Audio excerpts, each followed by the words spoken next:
Gail's going to take you over, so there you are, Gail. Thank you very much. Thank you. That's a lot. Thank you.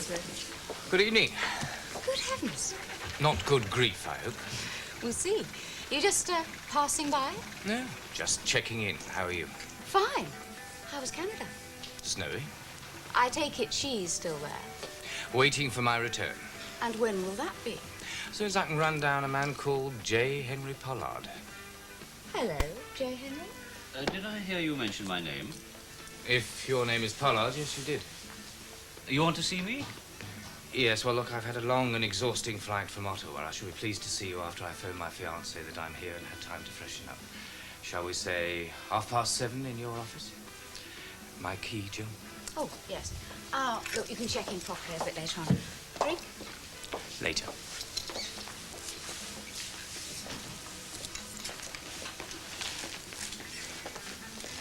Ah, what an extraordinary fellow. Face as expressive as a mule. Kicks like a mule, too, so don't get too close. Excuse me. Would you ring through to the restaurant? Ask Mr. Ross to be in the office in 10 minutes' time? Yes, of course. I wonder what I should wear. He's not going to be interested in your clothes. It's important, Kevin. First impressions do count, even on something like this. Oh, I wish you'd relax. He's only going to meet the pair of you. I know, I'm anxious. Could still go wrong. You heard what Dr. Aspinall said. There's no guarantee. Could still turn us down even at this stage. Well, why should they? We got this far with no problem. I can hardly say that. Look how long it took to get referred to the hospital. And the specialist's a real tough nut. Mrs. Owen said so. Now, don't go working yourself up so that you won't sleep. You want a good night's rest. Everything will seem easier in the morning. I'm not so sure about that. Well, why don't you have a drink? Something to calm your nerves. Yes, drop a whiskey in some hot milk. That'll do the trick. You and your whiskey. What do you mean? Oh, it's the cure for all ills, isn't it? Well, it helps. A small one every now and again never does anybody any harm. Is that an invitation? No, it's not. Don't you start leaning on it. You're as nervous about this as Glenda is, aren't you? I'll be glad when it's all over. But don't tell her that. I'm the rock she's got to lean on, and, well, there's going to be some leaning if tonight's anything to go by.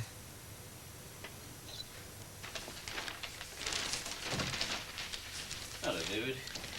Just missed the pleasure of Councillor Berry's company. Next time I hope you'll sit in for the fight. I went round one with him. Well, at least he's agreed to have dinner with us all as soon as he can. All? I'll have to think about that. Something else might have dropped on my plate. Oh? Yes. Do you mind if I deal with it now, in here, for the next half hour? Why not your chalet?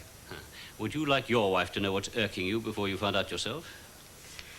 But if you can drag yourself into the sitting room later, I'll fill you in about Berry. Hello, David. Sit down, Paul. I can't. We're very busy. I'd be grateful if you'd make it quick, please. Well, do you know anything about a man who booked in here at about 7 o'clock this evening? The whole package tour from abroad booked in at about 7 o'clock. Just one man, bearded, and he's seeing me in 5 minutes. I want to find out why he's in the country. Not why he says he's here, but why he's actually here. Well, if you'd give me his name, I could perhaps see what I can do when he comes in to dine tonight. Now, this is a strange thing. I don't know his name. Surely you asked. No, I didn't. Even you, J. Henry, must realize I can do very little unless I know whom I'm supposed to look into. Excuse me. Hey, what are you hanging about here for? Dobson. What's he want? Hey, wait a minute. You're not going to let him get near that house of yours, are you? Why? Well, he's a sharp customer. So? Well, don't let get him doing any favors for you, right? Look, he's already looked over the house without charging me anything. Huh? Taking up philanthropy, is he, at his old age? You just watch him, kid. Anybody that does anything for nothing, you got to start reaching for your wallet, okay? Hello, Mr. Dobson. Is Parky out tonight? Persian. Yeah. Thought you'd have been home, right? In front of the fire with your feet up. Man has to earn a living. Good night, Sid. Shocking, isn't it? What? Sid, good night. Okay, I can take a hint. But you be good, right? If you can't be good, be careful. Would you like a seat, Mr. Dobson? Ah. So, you had a look at the place, then? Yeah, I give it a right going over. And? Difficult to say. Place where you had the fire, right I saw. Yes, I know, but... You won't say it like that. Yeah, but structurally it's all right. You'll need a new ceiling. It's only a tiny section in the corner. You might get away with half. Plasterboard to the centre joist and floor to skin on. But what with the reconstruction, decoration, the lot, I can't see you getting much change out of 500. Oh, that's not on. Well, you'll not sell it the way it is. Surely your estate agents told you that. Who are you with? Parker McTarge. Oh, well. Look, a thought did occur to me. I got a few lads twiddling their thumbs on outside jobs because of the weather. Now, it might be an idea to have somewhere where I could move them indoors. Know what I mean? Yeah, but there's no way I can come up with 500 quid. You misunderstand. I'll take it all off your hands. How much? Couldn't go higher than 22. Oh, that's way down, Mr. Dobson. If McTarge put it on the market at that tomorrow, you'd have one hell of a wait. Believe me, Mr. MacDonald. And, tell you what, I'll leave it with you. If you can come up with a sensible conclusion, just pick up the phone. Ciao. Come in. Ah, I was just about to have a drink. Will you join me? Yes. What'll it be? Whiskey, neat. Oh, by the way, what's your name? Richard Lord. Ah. Cheers. Cheers. Oh, and here's to the young lady I heard you mention, to Mrs. Harvey. The one who's waiting for you to return to Canada. What might her name be? Miss Georgina Moran. Now, there's a name I do know. But you've never had the pleasure of meeting her. In fact, you've only spoken to her once by telephone, or through your lawyers. You understand now why I'm here, I think? No, Mr. Lord, I don't. Oh, come on now. You must recall a contingency bid you put in for a casino. After the trial of Mrs. Kate Hamilton for the owner's manslaughter, that casino came to his daughter, Miss Georgina Moran. Ah, yes, of course. So the contingency has arisen. Your Miss Moran now owns the casino.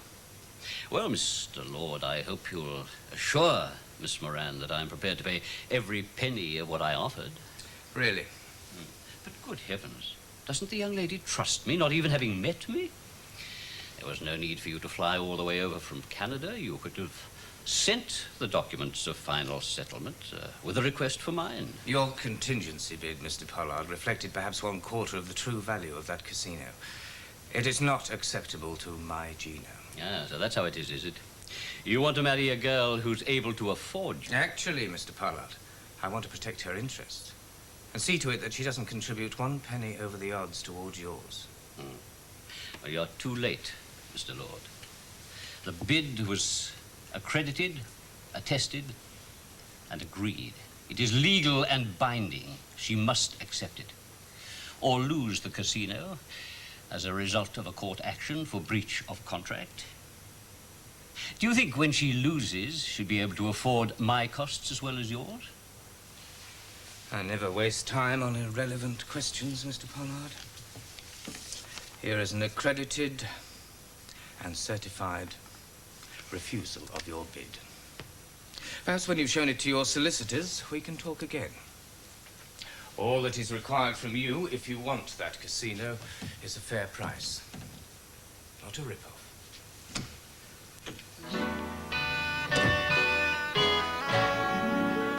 Hello. Are there any more arrivals yet? Yes. With Jackson. Oh, Paul. I've been looking for you. Where did J. Henry disappear to last night? How should I know?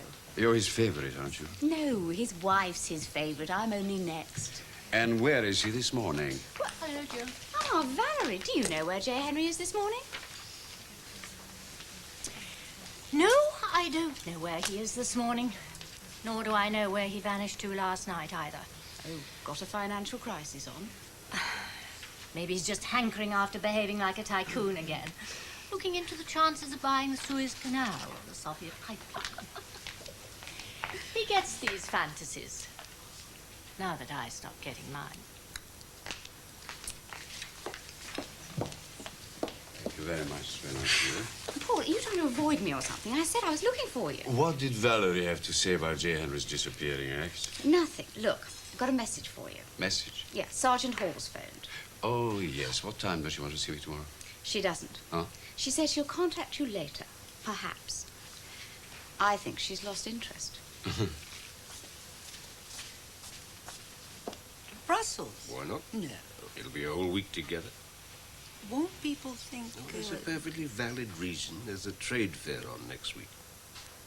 But we don't go to trade fairs. Well, not under the old management, perhaps. The lads will never believe it. It doesn't matter. Okay, we'll have a grumble. Say I landed you with it at short notice. Isn't that what we idiot bosses are always supposed to do? What about Sally? Look, I've got contacts in Brussels. I haven't dealt with them for a few years, but I was over there. She won't suspect. Leave it to me. Well... A whole week. Best hotel. Hire a car, see a bit of the countryside. Do us both the world of good. We've been under a hell of a lot of pressure. But who'll look after this place? Sid and Mac. They can't. Then I lose a fortune. Oh, look, I've been excited about this ever since I thought about it. I knew there'd be snags, but I didn't expect them to come from you. Oh, If we talk about it tonight. You're coming round? Does that pick you up here? If you like, yeah. Look, I don't know what time, but I'll give you a ring. No, don't bother. I can sit and do some work till you come. I've got loads of paperwork to catch up on, particularly if I'm going to go to Brussels for a week. Yes, that'll be perfectly convenient. Yes, I'll certainly pass them on. Bye. Councillor Berry, darling, sends his kindest regards. And he'll be happy to dine with us. Oh? When? This very evening. Who's us? Oh, myself, of course. J. Henry himself, of course, but I'm J. not Henry sure... has agreed to sit meet with a fellow? Yes, and he would introduce his wife to him. Or perhaps it'd be more elegant if you did the introductions. Yes, well, I shan't be there to introduce anyone to anyone. Barbara, you're our only hope. The man is crazy about you. I mean, just go along with him smoothly, or otherwise we shall have this bypass coming in through the window. Listen, Jill. Do you think there's a chance he might fancy Valerie too? Great to find you here. Friendly face. Oh, I've been Mr. Palfreyman's assistant for some months now. We'll get on with some form filling while we're waiting. Oh, it is settled then. I am coming in. Oh, that's not up to me, Mrs. Banks. Wait and see how it goes. We've heard he's a bit of a tough nut. Oh, I wouldn't say that. He's a brilliant surgeon and has to be sure he knows his patient before accepting a new case. But there's absolutely nothing to be alarmed about. You'll find him very approachable and easy to talk to. I suppose he'll try and put us off the idea, like they did at the clinic. He'll want to be sure you both know your own minds. Once you start on the programme, it would be an expensive waste of time and money if you were to suddenly back out. We wouldn't do that. Any joy with this? Seized up solid, eh? Gone, is it? Afraid so. Oh, well, I can't say he didn't try. I'll order another one. Good as soon as you can. I'm waiting, eh? Okay. Hey, this paperwork's beginning to mount up a bit here. I know, I'm staying on tonight. You want a hand? No, I'll be all right, thank you. Oh, please yourself. Crossroads Garage. Speaking. I'll hold, yeah. Dudley Scrivens, no less. Phantom skier. Yeah. Hold on, love. Give me the storage, will you? Bet his leg's in plaster. And a good afternoon to you, Mr. Scrivens. All bronzed and beautiful, are we? Oh, no. Am I right? Poor you, not both of them. Oh, Geronimo. No, not Geronimo, love. It's Sid Hooper. Look, have you got a starter motor for a 79 Viva? Well, that's the way it is, isn't it? You just have to soldier on. I know the feeling. Yes, it's when did you break 2 legs? And how, may I ask? Yeah, okay. Let's have them as soon as you can, will you, love? Well, look. Ta-ra. It's this. We are thinking of planning a new forecourt, and I was wondering, off the cuff, of course, what the chances would be of Go-Call meeting us on it. Well, we're looking for quite a hefty percentage, and we could look elsewhere, couldn't we? Oh, absolutely, Mr. Scrivens, yes. Yes, another new man. Banks, Oliver Banks.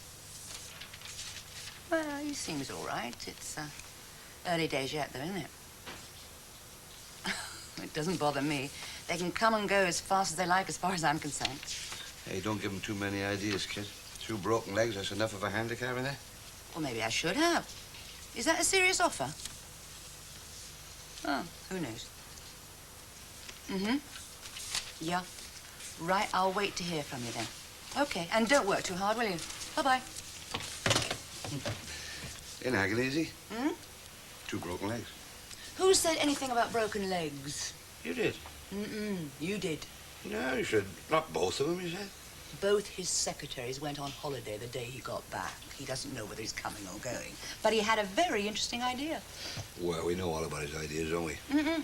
If I get fed up with changing management, apparently there is a place for me at head office. And there'd be no difficulty about your getting the necessary time off work? No, that's all been fixed. I'm in the building trade, junior partner. I can always make the time up. Good. Well, I don't think there's much else for the moment. Sorry to have kept you waiting. Mr. and Mrs. Banks, sir. Thank you, Doctor. Good afternoon. My name's Palfreyman. Dr. Maclin been explaining things to you, has she? Yes. Well, sit down, sit down. Yes, well, no problems here, apart from the all-important one that brings you to see me. Nervous? Just a bit. It's the waiting. Yes, I'm afraid that couldn't be helped. One of my colleagues had... Oh, no, he didn't mean this afternoon. He meant waiting to hear. And before, at the fertility clinic. Yes, it's a trying time. Relax, Mrs. Banks. No need to be afraid of me, you know. And you mustn't mind the questions I may ask. This is an important step you're taking. The most important of your life. Oh, I know. I do realise that. And you understand that I can offer no guarantee of success. That you could be disappointed, not once, but many times. We prepared for that. It was explained to us at the other clinic. Well, you're both young. You've been married, let's see, less than 2 years. This could put a great strain on your relationship in many ways. Constant disappointment could put your marriage at risk. Oh, I know you find that difficult to believe at the moment. Can't imagine anything coming between you. But having this baby could become so important to you, Mrs. Banks, that if we were not successful, if eventually I had to discharge you from the program to make way for another patient, how are you going to feel? Resentful? Towards me? Towards your husband? No, of course not. And how about you, Mr. Banks? Will you consider it to have been a complete waste of time and money? Blame your wife? Allow it to sour your relationship? No chance. We're too close for that. What Kevin means is that nothing you can say can put us off. We're going to go ahead.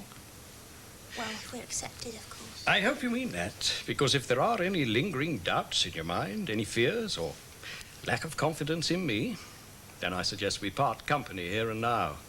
Agree not to waste each other's time and money.